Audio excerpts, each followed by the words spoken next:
किसी ने सही बोला है कि कभी-कभी सवाल पूछना भी बहुत ही ज़रूरी होता है, क्योंकि सवाल से ही मनुष्य की काबिलियत का पता चलता है। अगर आप कैसा जवाब देते हो, इससे ज़्यादा मैटर करता है कि आप कैसे सवाल पूछते हो। उससे ये पता चलता है कि आपको किसी भी चीज़ के बारे में कितनी जानकारी है।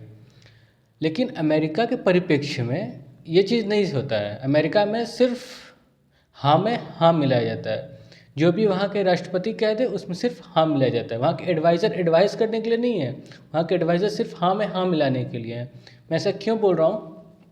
क्योंकि अमेरिका के राष्ट्रपति हर जगह, अभी उनका मैंने स्पीच सुना यूनाइटेड नेशन में, उन्होंने वहाँ पे भी बोला कि इंडिया और चाइना ट्रेड कर रहे हैं, इंडिया और चाइना ट्रेड कर रहे हैं। पहली चीज़ तो ये, अगर इंडिया और चाइना ट्रेड कर रहे हैं तो आप इंडिया पे टैरिफ लगा रहे हो तो चाइना पे भी टैरिफ लगाओ, लेकिन आप वहाँ लगा नहीं सकती हो क्योंकि वहाँ पे रेयर अर्थ मेटल पे चाइना ने रोक लगा दिया। तो वहाँ पे तो आपको आपकी औकात पता चल गई।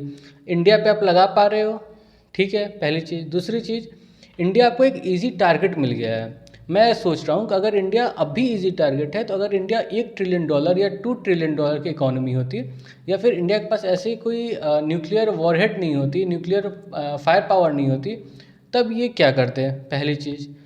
दूसरी चीज़ और तीसरी चीज़ कि जब आप खुद ट्रेड कर रहे हो, इंडिया और चाइना ट्रेड कर रहे हैं, ठीक है, आप इंडिया पे बैन लगा रहे हो, इंडिया पे आप ट्रेड वॉर कर रहे हो, ठीक है, चाइना पे आपकी औकात नहीं है।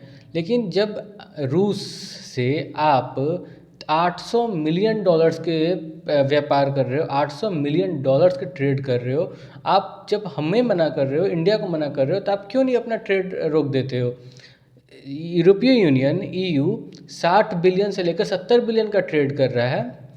आप उस ट्रेड को क्यों नहीं रोक रहे हो? आप सिर्फ इंडिया के पीछे क्यों पड़े हो? अगर आपको रोकना है तो आप पहले खुद तो सुधरो, उसके बाद दुनिया सुधारोगे ना। हमारे यहाँ गांधी जी का बहुत अच्छा कोट है कि if you want to change the world first change yourself. तो पहले शुरुआत